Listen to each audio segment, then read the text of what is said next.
ever found yourself saying, I'll just take this one chance, and if it doesn't work out, I'll do X? This has been a common statement from my guest, Ben Chi, who is the manager for merchandising, brand, and community for the Los Angeles Football Club. Up to this point in his career, Ben has found a place where his passion for soccer and his creative nature converged in this position. To give some context, Ben was in social media marketing and advertising before it was a thing, before everyone had a business doing it. He has an eclectic but also focused career where he took chances and risks, some that paid off immensely and some that were a rough lesson. Through it all, Ben stayed true to himself, his skills, and his passions. His straightforward and honest telling of his career story and the lessons he's learned will inspire you. If you're looking for links to the resources mentioned in this episode, you can head over to ridethetidecollective.com/podcast to find the episode blog, and I'll also link it in the show notes. As always, if you want to connect with me or need inspirational and educational career management and advancement content, you can follow Ride the Tide Collective on Instagram, Facebook, or LinkedIn. I am also on Clubhouse now at Ride the Tide COL. If you're loving these interview episodes, please subscribe to the podcast so you don't miss out. And if you didn't know, I also have the video version of this interview on my YouTube channel, which you can also subscribe to. Just search Ride the Tide Collective. As always, I appreciate your support. Welcome, everyone. I'm very excited, as I usually am, for my guest in the episode today. His name is Ben Chi, and he works with the LA Football Club, which, for those of you who aren't familiar, is actually soccer here in America. And I'm so excited to have him on because he's had such an interesting career to get to this point. And I'm excited for him to talk about what that progression is and how he got there and what that's going to look like. But a couple of things that he's done that I want to make sure that I point out. He's worked as a content distributor, a project manager. He's worked as a marketing associate, a marketing director, and now he's the manager for merchandise and brand and community for the LA Football Club. And I'm just so excited for him to share that journey. And one of the things that I do want to point out about your story is that you went from high school straight into career and working and heading down this path. And I think that's really awesome for people who are on the same path and might not want to go to college, which is becoming a very common thing these days. And so I'm excited to hear about your journey through that process and getting the positions that you've had. And welcome, Ben. I'm so happy to have you here today. No, thank you so much. Excited to be here. I do want to put out a disclaimer that my chair is extremely squeaky and I'm not the most stay still person. I can be a little bit restless. So apologize to anybody listening about the squeakiness. That's all right. That's all right. Yeah. We forgive you for the squeaky chair. It happens. I have video and audio with my dog trying to dig a hole in our carpet. So it's totally okay. At least that's endearing. I don't know how much more of this squeaking thing I can take. I'm going to try to stay still as possible. Okay.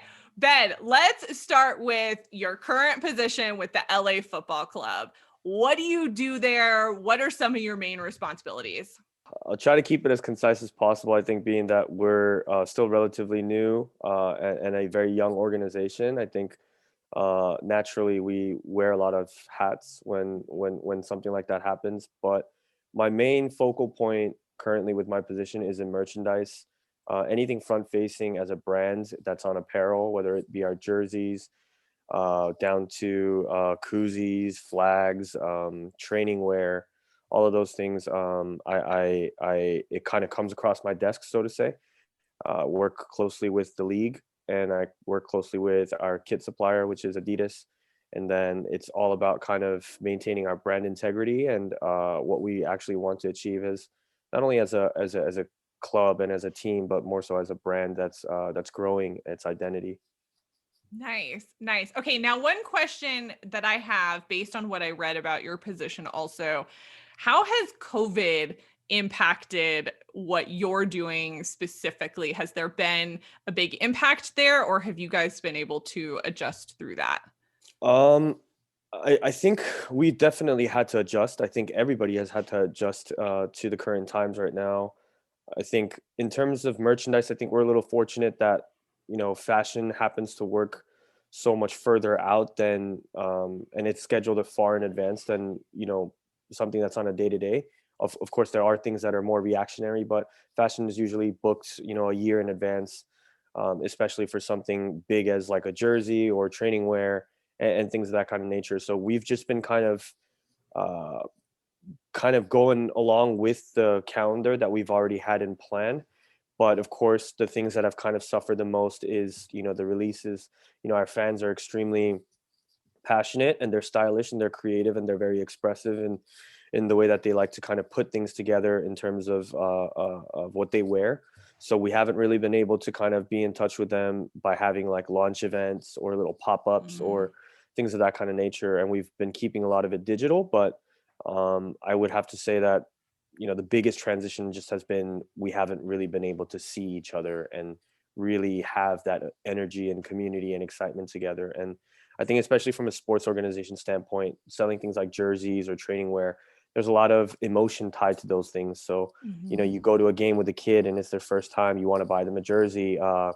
You win and you want to remember the game by buying something that commemorates that. And you're taking a lot of the emotional aspect out of merchandise, which does kind of hurt in terms of sports apparel and fan gear. Yeah, yeah. Okay, I have to tell you. Okay, first of all, soccer's not really my thing, Hmm. but I'm a Lakers fan because I'm from Southern California, so Right. just born and raised there. And I have a jersey that I got back in high school, which now a friend of mine reminded me has been 20 years since I've been there. But it was when Kobe had number 8. It was when he first Oh, wow. came out. I started following his career. I mean, right when he got to the Lakers, my dad and I followed his career, and Mm, I still have that jersey to right. this day because there is an emotional attachment Of course. to that. And so I totally understand that. And it's so awful. I mean, this is one of those I, I mean, we all know sports was impacted significantly. My poor husband is like, what do I watch now? There's like nothing on. And we're watching like reruns of games and stuff Yeah. like that. Yeah. But this is kind of that next level of it's not just the game, it's not just physically going to the game, but there are other avenues that these sports clubs utilize for, to make money essentially, and apparel is one of them. And I love hearing though that you have a fan base that's really creative and enjoys, the jerseys and all that. I think that's really great that you guys have cultivated that already when it is such a young club. So I think that's awesome. Yeah, I mean, I think our goal as, not only as a brand or a sports team, but just as, an organization that brings the community together. I think we often have to kind of look at things that the community is interested in. We have to be able to represent the community correctly. I think that being that we're from a global city like Los Angeles that has such a strong, diverse community of creatives and people that like to express themselves, and there's everybody has a story here in LA, right? I mean, everybody has a Mhm. story everywhere, but I think there's a lot of different stories that are waiting to be told, and we definitely like to kind of tap into that in terms of not only merchandise but being able to highlight and spotlight some of the DIY things that people love to do, whether it's like pins and patches and making your own jackets, and those are all kind of things that really you know accentuate your own personality and your ability to express yourself. And I think clothing has a very unique way of giving you power. You wear a suit to an interview, or Mhm. you wear a certain dress to a certain occasion, or you wear certain brands, and it feels empowering. It gives you confidence. It gives you a sense of identity a lot of times. And I think that you know it just so happens to be fortunate that we have a fan base that's not shy about those things. That's awesome. Oh, I love that. I love that. We have a soccer team here. I'm in like Salt Lake City, Utah area. Oh, okay. And Real Salt Lake is here. They're Yeah. just down the road from where we are. And excuse me, we don't have a lot of, well, there are only professional sports team here in Utah. Yeah. Well, we have the Jazz. We have the Jazz too. Yeah. But it's a big deal here. Like Yeah. soccer is a big deal here in a way that I didn't experience growing up. Right. Growing up in the LA area, it was more about basketball, football than it was soccer. So it's interesting to now be in a soccer community. And I'm like, oh, okay, this is different. Yeah. Yeah, for fun. sure. Yeah. Yeah. Okay. I want to talk about your career path and some of these transitions that you have. So can you tell me about a couple of poignant transitions that you've had in your career that got you to this point with the LA Football Club?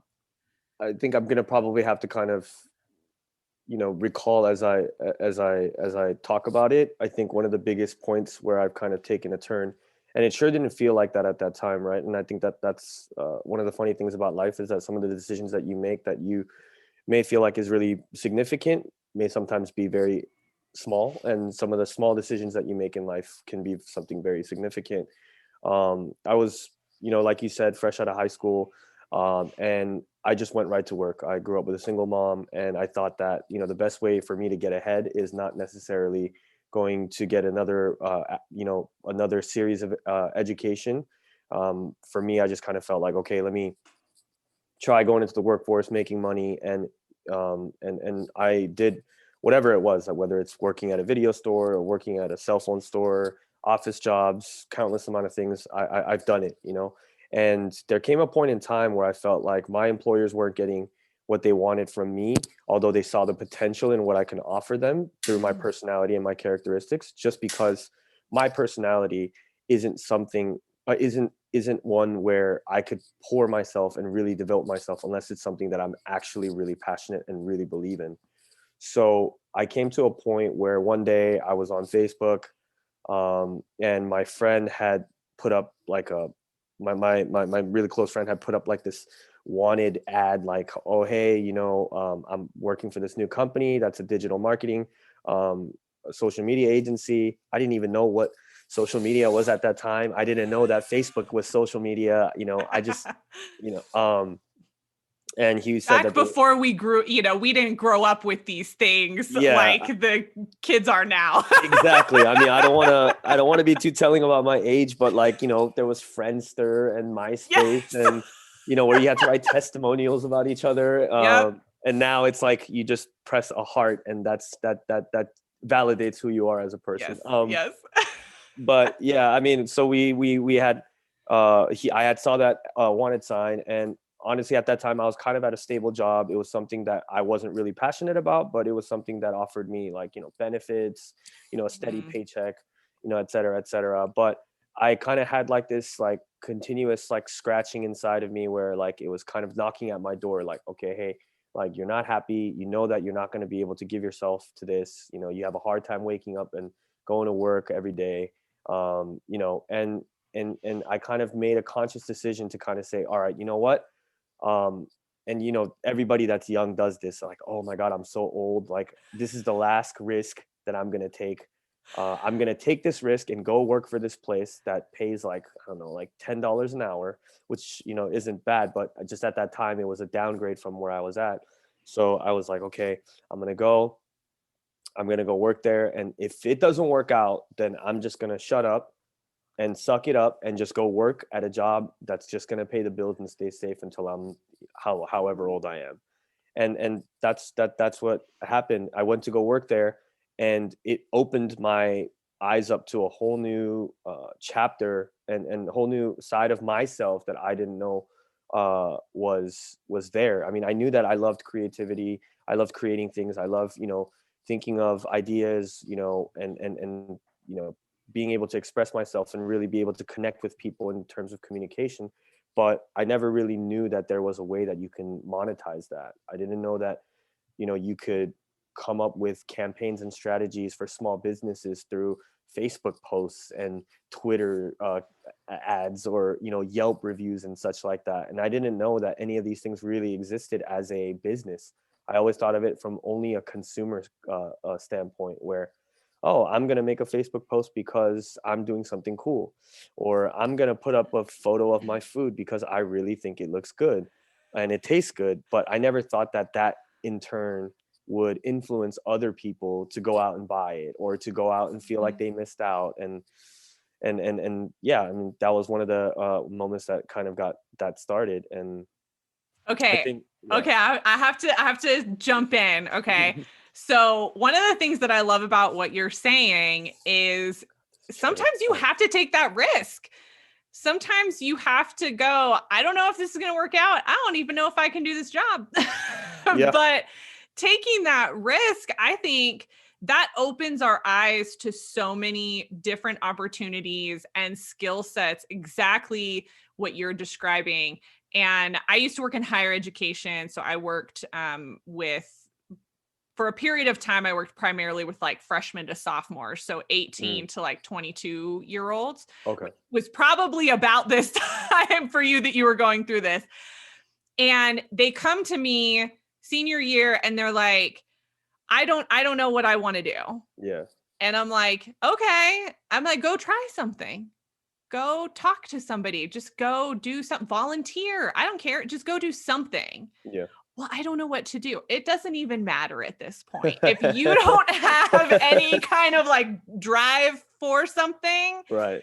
just go do something, because you will learn very quickly what you like and what you don't like. Right. And you'll be able to apply that to the next position and the next position. And eventually you'll end up, for the most part, it depends on your goals, but for the most part, you'll find that sweet spot of, I'm really good at this, and there's a company that will hire me to do this. Yeah. And it all magically works out. So I just wanted to point that out, because I think that's not an uncommon story for people who are in their 20s, just across the board, regardless of what your path is.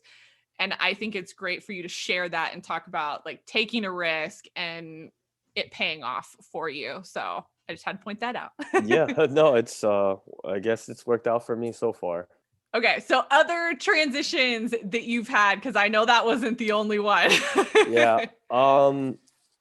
So I mean, I was working with that company for about 2 years. I was pretty much in charge of all of the campaigns that we were running socially. And some things didn't really work out from the company's standpoint. I think they were, pumping a lot more money into it than they expected to. And I think social media advertising and really monetizing from social media standpoint was still relatively new to a lot of small businesses. I think it wasn't the force that it was right now. I think we were still a little ahead of the curve in the sense where we were trying to explain to businesses of the impact it could have. And I think a lot of small businesses, when they're putting money into this, they were thinking that it was going to be like a magic wand where like, oh, I hired somebody for social media and they're going to help me out. And next week there's going to be a line out the door trying to buy my product or try my food or something. And, it just took a little bit more time. And I think that,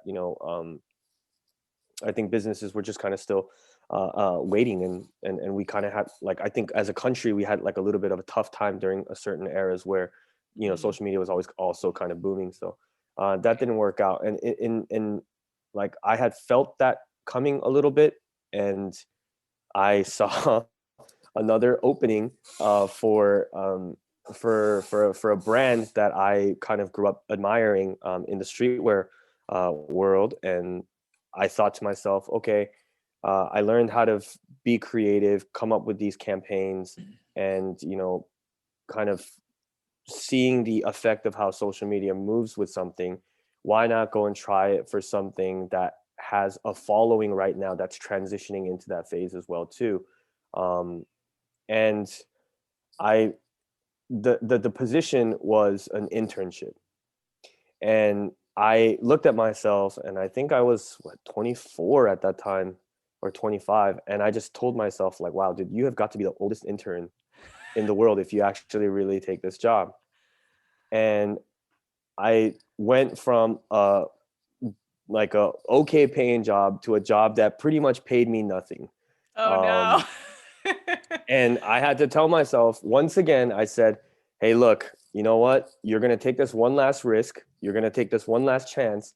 And if this doesn't work out, you're for sure going to go work for an office job and push pencils.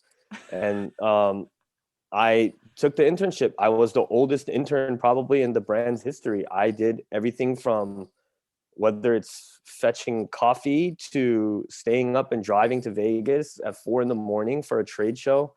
I would set up trade shows from 6 a.m. while my bosses were out getting drunk and having crazy parties. I would set up lookbook shoots. I would steam and lint roll all the clothes before photo shoots. I did whatever they wanted me to do, and I stayed there for about 2.5 years doing that, getting paid. I'm not allowed to curse, so I got paid dog doo doo to do that for 2.5 years. And it's actually really funny because soccer has always been something that I've been passionate about. Mm-hmm. And I always thought to myself, like you had mentioned, like, what am I going to do? What is all this marketing, all this creativity? What is this going to achieve? And I always been in a position where I said, man, I would love to work for a soccer team, and something that, stands out from what you said to me earlier on during the conversation was like, oh, like it means you can only be a player. And that's what I thought. I exactly thought, if you're going to work for a soccer team, the only way you'd be able to work there is if you're a player or if you're a coach or if you're working as a technical staff assistant or something of that kind of nature.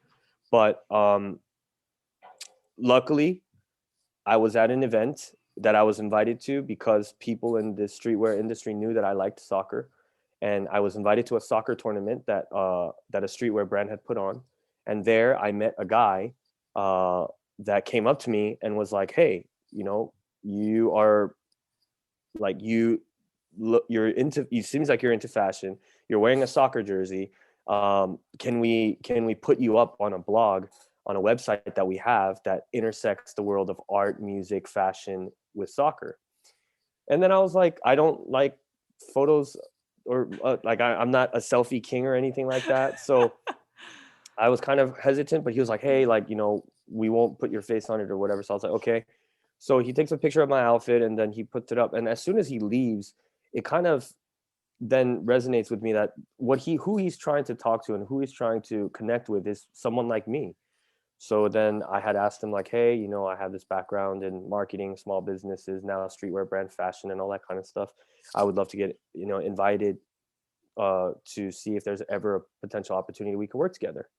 And then he said, wow, it's like funny that you say that. We just got commissioned from the U.S. Men's national team to do a fan fest in San Antonio for their game against Mexico, which was a huge rivalry.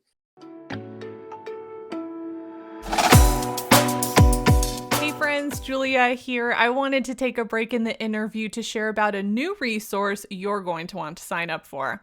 Career management and advancement is often one of the most overlooked areas of our life when it comes to personal growth and investment, even though we spend about a third or more of our day working in said career. Now is the time to start investing in yourself and your career, and the Career Hack Masterclass is the best first step. This 5-part video masterclass with subtitles takes you through some of my process along with some of my best actionable tips to start advancing your career now. Normally, a masterclass like this would be a $200 to $300 investment, but I am giving it away for free because I want to see you start to take control of your career.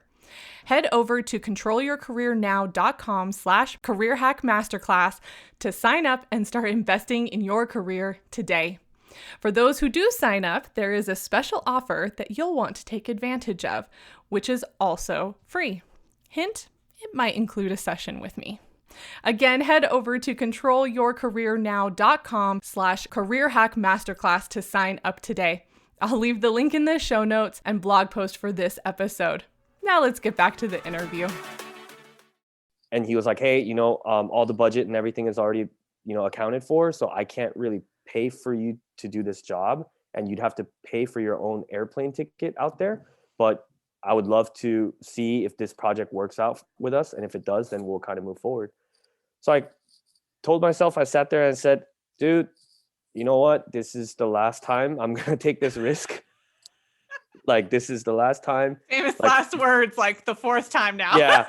I was like, dude, if this doesn't work out, and the only reason why I'm doing this is because it's soccer, like, you know, you love it, like, you got to go after it. This is the only time. So I quit my job, and I had a little bit of leftover dog doo-doo that they gave me.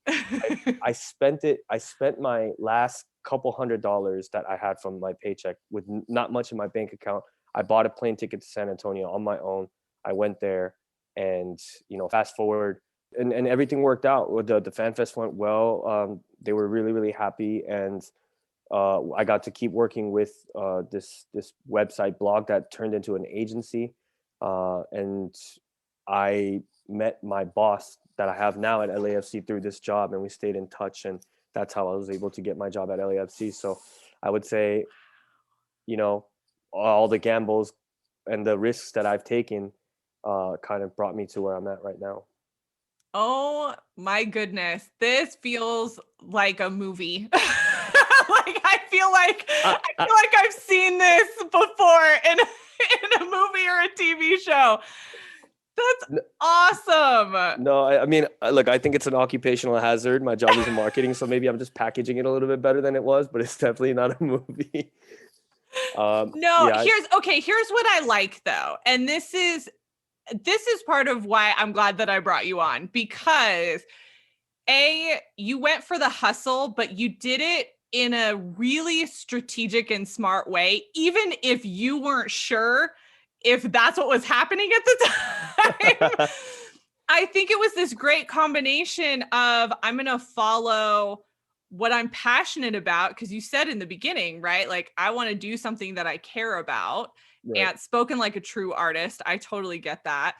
And it's led you down this path. And one thing I really want to point out too, for people who are listening, because this applies across all sectors, all types of careers. You have to talk to people, Mm, and you have to be able to talk about yourself in such a way that somebody goes, I kind of want to work with you. mm. I think this could be a good a good thing, and our kind of term for it is the 30-second elevator pitch, Yeah, but you just have to be able to talk about yourself and talk about what you've done in a really succinct way, and talk about your passion. And from the story that you told, you were able to do that really well at an event that you happened to be at.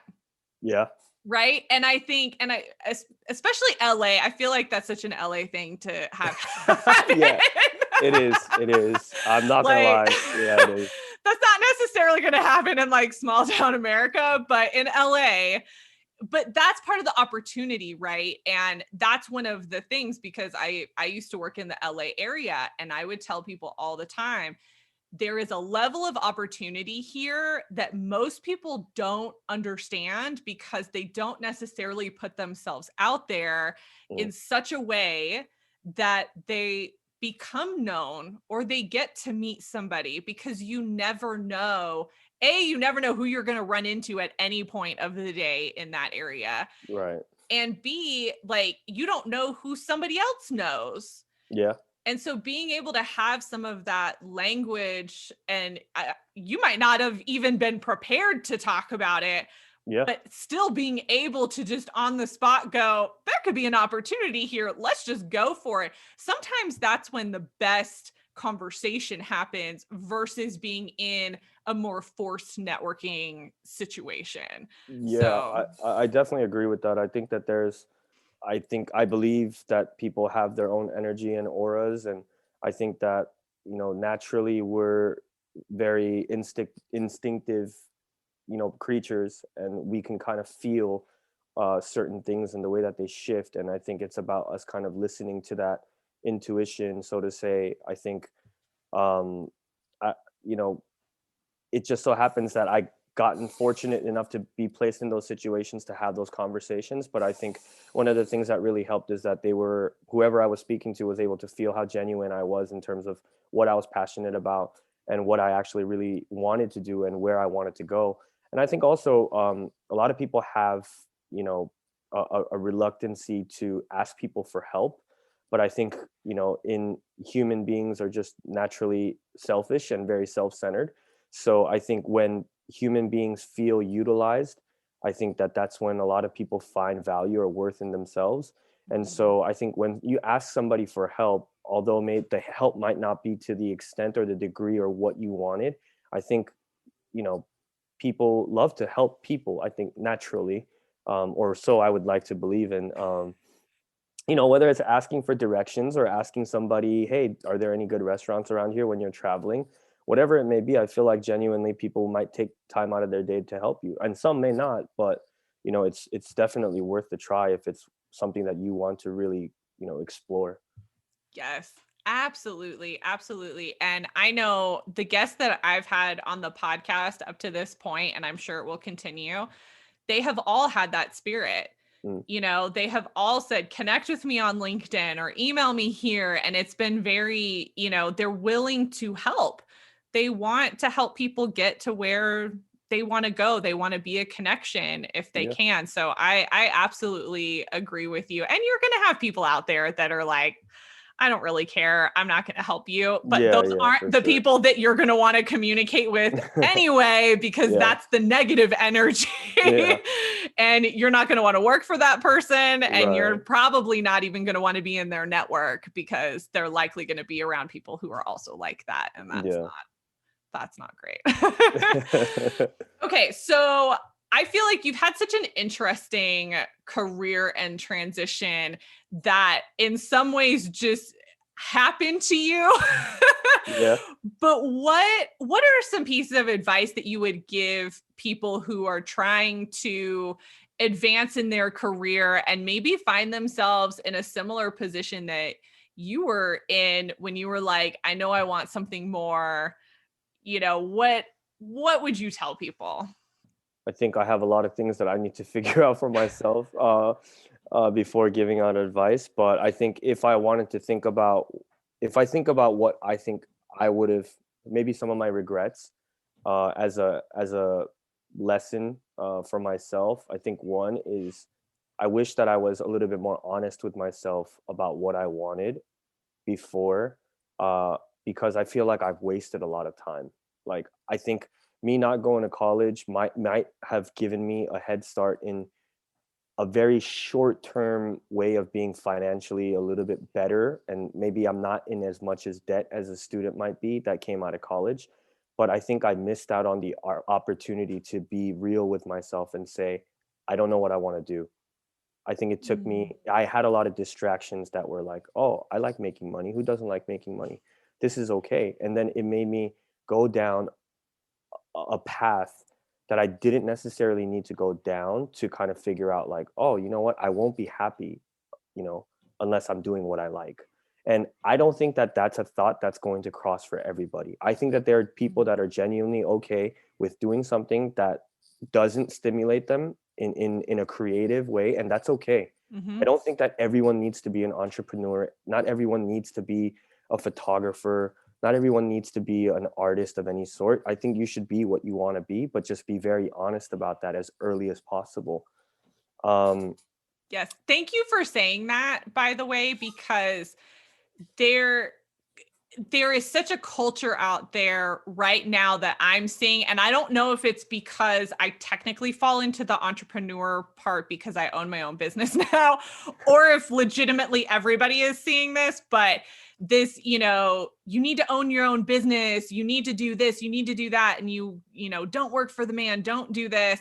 And I am actually an advocate of the 9 to 5, like yeah, as somebody who yeah, like I totally understand why.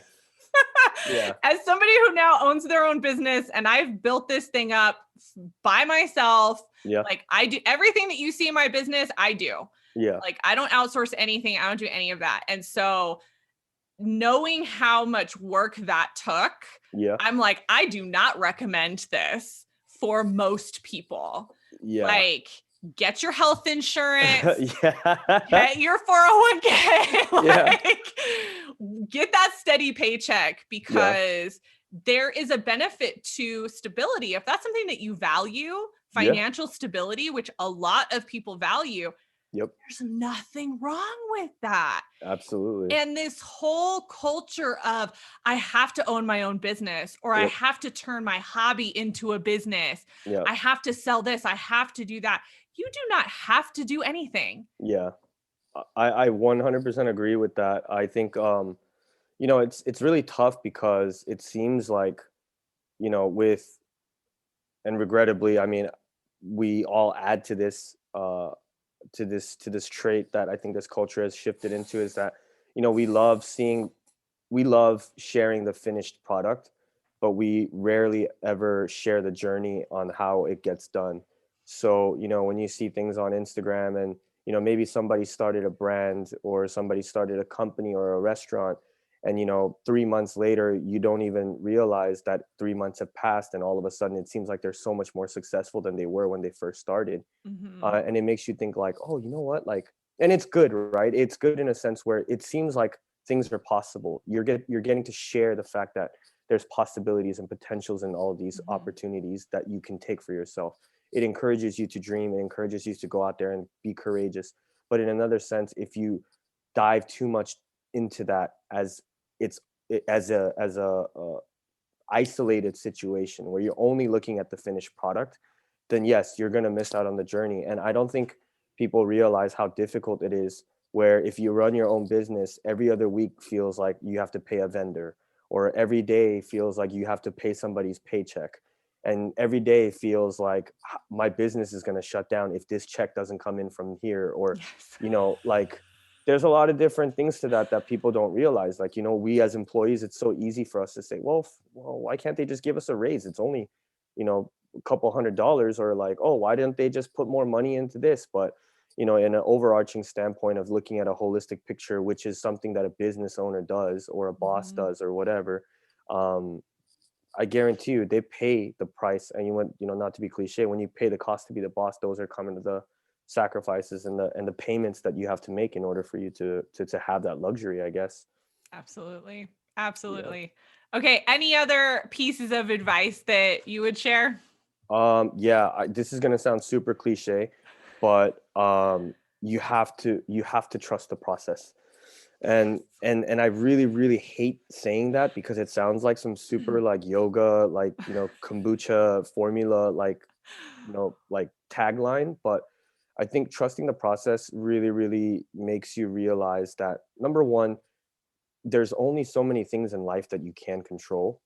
And, I was actually talking about this with my friend the other day, how, me and my friends are so lucky to be alive in a certain sense where, sometimes you get in your car and you're going home and you can make one wrong left turn, or you Mhm. could literally, you know, stop for 5 seconds too long at a stoplight and something could happen to you. And just as much as you don't have control over the tragedies in your life, you also don't have so much control over, the triumphs and the victories in your life as well Mhm. too. I think that when you understand the the purpose of what you're trying to do and you understand the destination of where you want to go to. So for example, for me, it wasn't so much that I told myself like, oh, I'm going to work for a soccer club one day, and I was like speaking it into existence or whatever. I wasn't doing that, but Mhm. I always wanted my North Star to be creativity and being able to relate to people and be able to communicate my thoughts and my ideas into a real life uh, tangible, product, or photo, whatever it may have been. And I kept that in my North Star and I kept heading towards that. And did I trust the process all the time? Absolutely not. I would probably say that I told myself, you are an idiot, so many times. And I still tell myself that now. I'm like, why do you do this to yourself? Like, who cares about having people think that your campaigns and ideas are cool? Like, why don't you go and make some more money? That would be really cool, um, but I but I have to say, I deep down subconsciously in a certain place in my mind knew that that's what I wanted to do, and that's what I kept going with. And I think the last piece of advice I can give is, if you don't know what you want to do, like as a final destination, at least do things that are going to sharpen your skills that you can use for your final destination. So like if it's you want to be a creative, then go into marketing. Or if you want to be a chef, go work as a waiter or as a food vendor or as something. And I think another thing is just the same way I made the mistake of saying, oh, I want to work for a soccer team. This must mean that I can only be a player or a coach. Like do research. Research is extremely important. Do research on what positions are available in the areas that you want to work in, and go figure out the positions that you can get in. And if that position is full or it's not available, try something else to make sure that you know the ins and outs of what you want to get into. Yes. Oh my goodness. Yes. Thank you. Also, I want to add too, if you don't have a 5-year plan or a 10-year plan or any of that business, that's okay. And I know some people are big advocates on like, oh, you need to plan out your career. You need to like know where you want to end up. You actually don't. Yeah. And what you're talking about, the advice that you're giving around like, I knew that this was my North Star and I tried to do things that would keep me heading that way. That is such a better way to move through your career. Mm. Like it, because it allows flexibility. Yeah. And I think for me, that when I work with clients, that's the one thing that I want to present to them is like, look, you don't know what's going to happen. Yeah, You might absolutely. think that you want to stay with this company for 5 years, but a year or two in, you might end up working for somebody who's basically the devil and you don't want to work for them. Yeah. Like, and then what? Now what? Now what are you going to do? Yeah. And Absolutely. so latching on to this, like, I have to work here or I have to do this or I have to do that. Honestly, in a lot of ways, it takes away your creativity and it takes away the flexibility that you have in life to make a different choice and to take a risk. Yeah. And so when I work with people, I'm like, let's look at like the next position. Right, right. Let's not, like, Yeah, yeah, we yeah. don't need to be 5 positions down the Yeah. lane, Yeah. like let's just look at what's next. I mean, have the North Star, right? Yeah. Of what you want to do, but you might take a completely outward way to get there. Yeah. And there's nothing wrong with that because that likely could be the thing that sets you apart in Absolutely. a different industry. And you would Absolutely. never know if you didn't take the chance. Yeah, I So 100% agree. yes. Oh, I love that you shared that. Thank you so much. That's No, no problem. so I would love to know, either as somebody who has managed people before or has been in a position where you have been managed by others, Mhm. what are some tips that you would have for people in terms of management, like style or preferences in that you've had in your career? Wow, I think if some of my bosses heard this, they would be like, "Dude, you're being so fake." One thing that I can I mean, a couple of things that I think I can kind of speak to in that is you're never going to get to choose your bosses. It's very difficult. So I think a part of becoming a better employee or a better person in general is being able to adapt to the things that you don't want to do. And trust me, I've worked with some bosses that I absolutely despised. Like I think they were scumbags. They were, just downright rude, condescending, you name it, all the adjectives in the book. I've had experiences with some of them.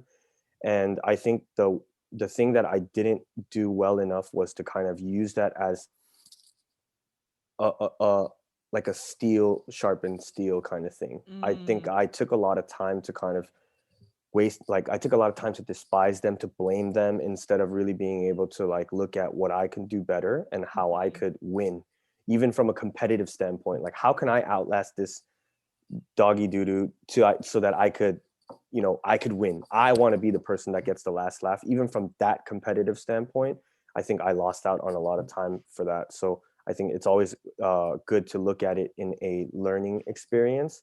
And number two is I've had couple of opportunities where I've had really, really fortunate bosses. I have a fortunate boss at my current place right now. I think the one thing that I really learned is don't don't don't don't lie. Don't lie because you're afraid to look bad, or don't try to hide certain things because you feel like you're not gonna, people are gonna judge you or something like that. Because it's gonna happen nonetheless. But when you work at a work setting, no matter how much you try to, separate yourself from work Ben to personal Ben, your personal personality is going to show because it's just consistency. Mathematically, you can't hide yourself every single day. It's going to come out. So you might as well just throw it out on the table and just be who you are. And of course, it doesn't mean that, cuss all the time and say all the crazy things that you want in the world. But, you also don't have to lie about your, shortcomings, or you could be very transparent with people. And in that way, people may take more grace on you, or they may take more time to help you, or even be, comfortable enough for them to share their own shortcomings with you, which you guys can kind of help each other grow in that aspect. So I think those are kind of like the management styles that I really prefer. Yeah. Yeah. Yeah. Oh man, I have had some of those toxic, Yep. crazy bosses Yep. in my career too. And I will tell you, it took me on like a downward spiral in that position. So I completely relate to that. And for me, because I have anxiety and it actually took me into a depressive state because of it, because I didn't know how to manage it. Yeah. I didn't know, those are the skills that we don't learn. Like nobody teaches you how do you deal with somebody, I mean, maybe when you're a kid, but when you're an adult and somebody is screaming at you and insulting you, Yep. and they're your boss, they're the one that controls whether or not you have a job and you need the job. Yep. How do you manage that?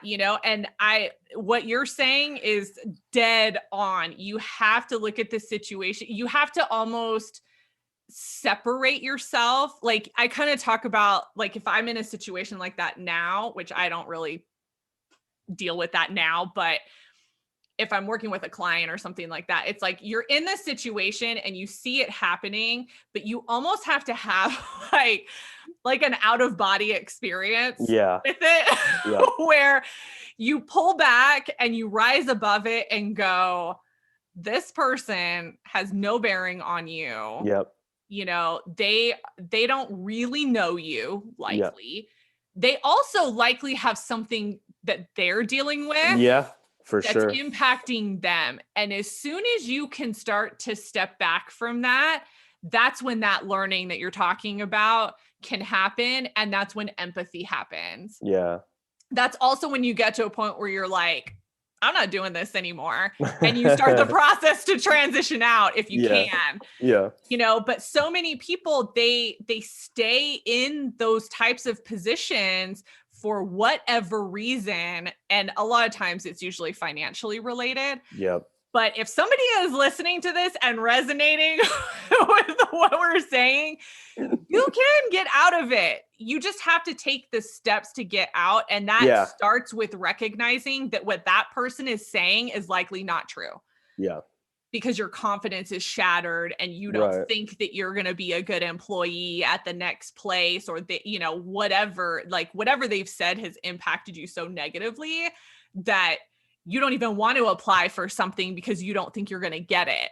Yeah. And let me tell you, you have to get out of that mentality first and then just put yourself out there and start applying, because the better thing for you to do in those situations is just to get out and take a position and then worry about, more of the career type position later, because you're also going to have to like heal from all the trauma.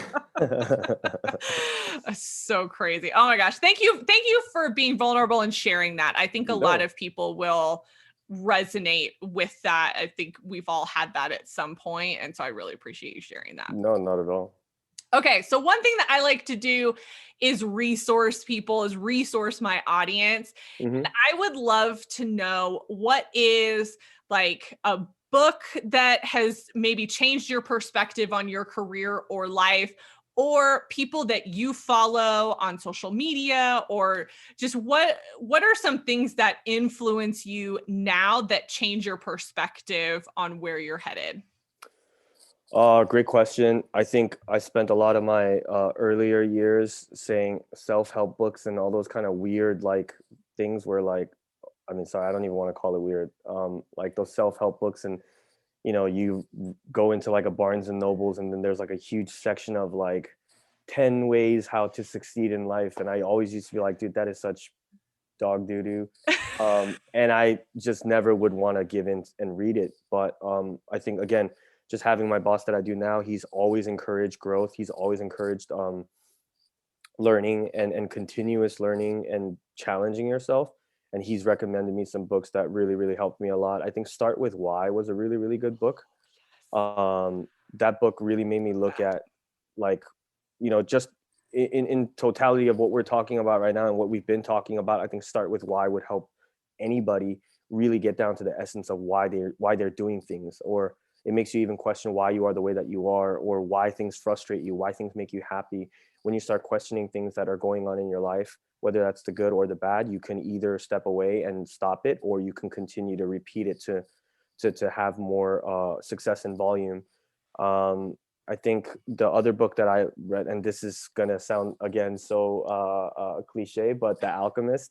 The Oh, Alchemist was yes. also a great book for me too. I read it while I was traveling, so it added to the allure of the book a little bit more. But I think being able to, and I'm not going to spoil the book just in case someone hasn't read it, but I think that's a lot about trusting the process and trusting the journey. And there are some times where there's a really low bearing fruit that may be right in front of you that really distracts you from something that is a higher calling or a higher position for you that you may give up. And life is very short. I mean, we're very, very mortal. We're very, very fragile, and just as fragile we are, we're also very resilient, and we're very, very tough. So I think you have to kind of navigate between those two values and principles that you feel. Like, you have to know that tomorrow is not guaranteed, and you could die at any given moment, as sad as that sounds. So you have to take the opportunities that are in front of you. And yet the other side is that no matter how mortal and no matter how weak you can be and how you can diminish tomorrow, you also have to look at it in the fact that there's been so many things that you thought were the worst things that are happening in your life, yet you still manage to stand and continue life and keep living. And again, I think it's just about you being able to kind of pick and choose those moments to feel mortal and feel resilient, and really use those tools as a way to navigate forward. And that book Alchemist was a pretty big catalyst for me to be able to try, I'm not there yet, but to try and shift my perspective to that. Yeah. That's awesome. That's awesome. Again, I love how straightforward you are. This like, I think that's great because I was similar to you. I was not into the self-help books. I was Mm, like, this is like some woo-woo weird exactly. stuff. Yeah, Like, yeah, I'm not into that. yeah. But when I started down the journey of that, what I realized was finding the right author with the right writing style, Yeah, or the most appropriate writing style for me, for sure. was absolutely key. And now that I've read like a handful of, I guess, self-help books, whatever you want to call them. I don't know that Mm, I would call them self-help necessarily, but I do yeah. more like leadership management and stuff like that. But Mm, I really resonate with people who are heavy into research. mm, And I learned that totally makes sense with who I am, my personality type, and all of that. So mm, when I'm looking for an author, that is one thing that I look for now. Is, are mm. they writing from a place of research versus a place of opinion? Right, right, right. And I just want to encourage people out there who might be thinking the same thing that you thought, like, oh, self-help books, like, oh yeah, whatever. Okay, No, they yeah. work. They work. They do work. They work. Yeah. And honestly, it's like, read one. If it does not resonate with you, you have to be able to articulate why.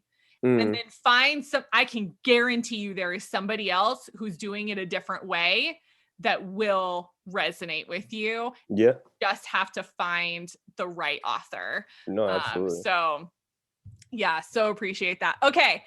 Last question. And Hmm. this really relates to the work that I do. So as you guys know, I'm a career strategist and a career coach. And one of my main tenets and the name of my coaching program is called Control Your Career. Hmm. So Ben, in your career up to this point, Hmm. tell me about, and I feel like you've had a couple of these already, but I'll be Hmm. curious to see what you actually say. Tell me about a time that you feel like you took control of your career. I think it was the first time I left the office job. Like I said, I grew up with a single mom, and it was a big decision for me because I couldn't make the decision just as an individual. I needed to make the decision entirely with like my family in Mhm. mind. And I thought about it in a numerous way. I thought about it in the sense of financially. I've also thought about it in a way where I couldn't explain to an adult that grew up at times where they had to walk to the library in order to check books out, right? And they didn't understand what the concept of the internet is or anything of that kind of nature. So it was really difficult to explain to my mom, like, this is my job.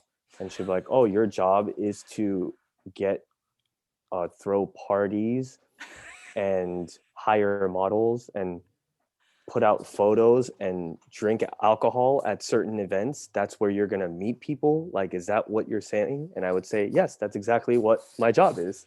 And I think it was really hard for her to understand that, but I think I lived with that like thought a lot, Mm, like, oh man, like, how am I going to explain this to this person, or how am I going to validate myself to this equation where we're continuously struggling in terms of a financial standpoint?